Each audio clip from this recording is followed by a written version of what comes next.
Hello all, എന്തൊക്കെ സുഖമല്ലേ? നമ്മുടെ 2026 നിയമസഭാ ഇലക്ഷൻ വരാൻ പോവുകയാണ്. നിലവിലുള്ള നിയമസഭയുടെ കാലാവധി 2026 മെയ് 23 അവസാനിക്കും. കേരളത്തിൽ വീണ്ടും തിരഞ്ഞെടുപ്പ് കാലം എത്തിച്ചേരുകയാണ്. ജനാധിപത്യ രാജ്യത്തിൽ തിരഞ്ഞെടുപ്പ് എന്നത് ജനങ്ങളുടെ അഭിപ്രായവും ആഗ്രഹവും പ്രകടിപ്പിക്കുന്ന ഏറ്റവും വലിയ അവസരമാണ്. ഓരോ പൗരനും തൻ്റെ ഭാവിയെയും സമൂഹത്തിൻ്റെ പുരോഗതിയെയും കുറിച്ച് ചിന്തിച്ച് തീരുമാനമെടുക്കുന്ന സമയമാണ് തിരഞ്ഞെടുപ്പ്.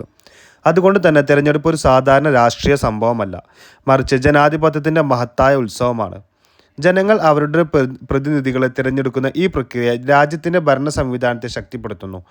തിരഞ്ഞെടുപ്പിൽ വോട്ട് ചെയ്യുന്നത് ഓരോ പൗരൻ്റെയും അടിസ്ഥാന അവകാശവും ഉത്തരവാദിത്വവുമാണ്. പലപ്പോഴും ചിലർ ഒരു വോട്ട് കൊണ്ട് എന്താണ് മാറ്റം സംഭവിക്കുക എന്ന ചിന്തയോടെ വോട്ട് ചെയ്യാതെ മാറി നിൽക്കാറുണ്ട്. എന്നാൽ ചരിത്രം കാണിക്കുന്നത് ഒരു വോട്ട് പോലും വലിയ മാറ്റങ്ങൾ സൃഷ്ടിക്കാൻ കഴിവുള്ളതാണ്. ഓരോ വോട്ടും സമൂഹത്തിൻ്റെ ഭാവിയെ സ്വാധീനിക്കുന്ന ഒരു ശക്തിയാണ്. അതുകൊണ്ട് തന്നെ എല്ലാവരും തിരഞ്ഞെടുപ്പ് ദിവസത്തിൽ നിർബന്ധമായും വോട്ട് ചെയ്യണം. ഒരു സ്ഥാനാർത്ഥിയെ തിരഞ്ഞെടുക്കുമ്പോൾ പല കാര്യങ്ങളും ശ്രദ്ധിക്കണം. അദ്ദേഹത്തിൻ്റെ സത്യസന്ധത, ജനങ്ങളോടുള്ള സമീപനം, പ്രവർത്തന പരിചയം, സാമൂഹിക ഉത്തരവാദിത്തം എന്നിവയെല്ലാം വിലയിരുത്തേണ്ടതാണ്.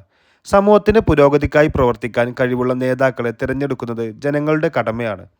വ്യക്തിപരമായ ലാഭത്തിനായി പ്രവർത്തിക്കുന്നവരേക്കാൾ ജനങ്ങളുടെ നന്മയെ മുൻനിർത്തി പ്രവർത്തിക്കുന്ന നേതാക്കളെ പിന്തുണയ്ക്കുമ്പോഴാണ് ഒരു സംസ്ഥാനത്തിൻ്റെ യഥാർത്ഥ പുരോഗതി സാധ്യമാകുന്നത്. ഇന്ന് തെരഞ്ഞെടുപ്പ് പ്രക്രിയ വളരെ സുതാര്യവും ലളിതവുമാണ്. തെരഞ്ഞെടുപ്പ് ദിവസം വോട്ടർമാർ അവരുടെ പോളിംഗ് ബൂത്തിലേക്ക് എത്തി തിരിച്ചറിയൽ രേഖ കാണിക്കണം. തുടർന്ന് ഇലക്ട്രോണിക് വോട്ടിംഗ് മെഷീൻ ഉപയോഗിച്ച് തങ്ങൾക്ക് ഇഷ്ടപ്പെട്ട സ്ഥാനാർത്ഥിയുടെ ചിഹ്നത്തിന് മുന്നിലുള്ള ബട്ടൺ അമർത്തി വോട്ട് രേഖപ്പെടുത്താം. വോട്ട് ചെയ്ത ശേഷം വിരലിൽ മഷി അടിക്കുന്നതിലൂടെ ആ വോട്ട് രേഖപ്പെടുത്തിയതായി സ്ഥിരീകരിക്കുന്നു. ഈ സാങ്കേതികവിദ്യ തെരഞ്ഞെടുപ്പ് പ്രക്രിയയെ കൂടുതൽ വിശ്വസനീയമാക്കുന്നു. വോട്ട് ചെയ്യുമ്പോൾ ഓരോരുത്തരും ചില കാര്യങ്ങൾ പ്രത്യേകം ശ്രദ്ധിക്കണം. പണം, സമ്മാനം, ഭീഷണി എന്നിവയുടെ സ്വാധീനത്തിൽ വോട്ട് ചെയ്യരുത്. സ്വതന്ത്രമായി ചിന്തിച്ച് സമൂഹത്തിന് ഏറ്റവും നല്ലത് എന്താണെന്ന് മനസ്സിലാക്കി തീരുമാനമെടുക്കണം. കൂടാതെ തിരഞ്ഞെടുപ്പ് നിയമങ്ങളും ചട്ടങ്ങളും പാലിക്കുകയും പോളിംഗ് കേന്ദ്രങ്ങളിൽ സമാധാനവും ക്രമവും നിലനിർത്തുകയും ചെയ്യേണ്ടത് എല്ലാവരുടെയും ഉത്തരവാദിത്തമാണ്. അവസാനമായി പറയേണ്ടത്, തിരഞ്ഞെടുപ്പ് നമ്മുടെ സമൂഹത്തിൻ്റെ ഭാവി തീരുമാനിക്കുന്ന അത്യന്തം പ്രധാനമായ അവസരമാണ്. നല്ല നേതാക്കളെ തിരഞ്ഞെടുക്കാനും നല്ല ഭരണത്തെ പിന്തുണയ്ക്കാനും വോട്ടിൻ്റെ ശക്തി ഉപയോഗിക്കണം. കൂടുതൽ ആളുകൾ വോട്ട് ചെയ്യുമ്പോഴാണ് ജനാധിപത്യം കൂടുതൽ ശക്തമാകുന്നത്. അതുകൊണ്ട് തന്നെ നാം എല്ലാവരും തിരഞ്ഞെടുപ്പ് ദിവസത്തിൽ വോട്ട് ചെയ്ത് നമ്മുടെ സംസ്ഥാനത്തിൻ്റെ പുരോഗതിക്കായി ഒരുമിച്ച് പ്രവർത്തിക്കണം. ജനാധിപത്യത്തിൻ്റെ ഈ മഹത്തായ ഉത്സവത്തിൽ എല്ലാവരും പങ്കാളികളാകുക. ചിന്തിച്ച് വോട്ട് ചെയ്യുക. വോട്ട് ചെയ്യുമ്പോൾ ചിന്തിച്ച് ചെയ്താൽ മാത്രമേ നമ്മുടെ സമൂഹത്തിന് ഗുണമുള്ള നേതാക്കളെ നമുക്ക് കിട്ടുകയുള്ളൂ.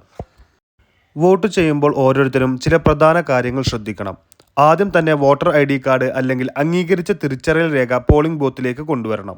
കൂടാതെ വോട്ടർ പട്ടികയിൽ നിങ്ങളുടെ പേര് ഉണ്ടെന്ന് ഉറപ്പാക്കണം. വോട്ട് ചെയ്യുമ്പോൾ പണം, സമ്മാനം, ഭീഷണി തുടങ്ങിയവയുടെ സ്വാധീനത്തിൽ തീരുമാനമെടുക്കരുത്. സ്വതന്ത്രമായി ചിന്തിച്ച് സമൂഹത്തിന് നല്ലത് ചെയ്യാൻ കഴിവുള്ള സ്ഥാനാർത്ഥിയെ തിരഞ്ഞെടുക്കണം. EVM ഉപയോഗിക്കുമ്പോൾ ഇഷ്ടപ്പെട്ട സ്ഥാനാർത്ഥിയുടെ ചിഹ്നത്തിന് മുന്നിലുള്ള ബട്ടൺ ശരിയായി അമർത്തി വോട്ട് രേഖപ്പെടുത്തണം. അതിനോടൊപ്പം പോളിംഗ് കേന്ദ്രത്തിൽ ശാന്തതയും ക്രമവും പാലിക്കുകയും തിരഞ്ഞെടുപ്പ് നിയമങ്ങൾ മാനിക്കുകയും ചെയ്യേണ്ടത് ഓരോ വോട്ടറുടെയും ഉത്തരവാദിത്തമാണ്. സ്വന്തം വ്യക്തി താൽപ്പര്യങ്ങൾ മാത്രം മുൻനിർത്തി മത്സരത്തിന് ഇറങ്ങുന്നവരെയും സ്വന്തം സ്വാർത്ഥതയ്ക്ക് വേണ്ടി മത്സരത്തിന് ഇറങ്ങുന്നവരെയും നമ്മൾ തിരിച്ചറിയണം. ചെറുപ്പക്കാർക്ക് കൂടുതൽ ഗുണമുള്ളവർക്ക് വോട്ട് ചെയ്യാൻ ശ്രദ്ധിക്കണം. Thank you.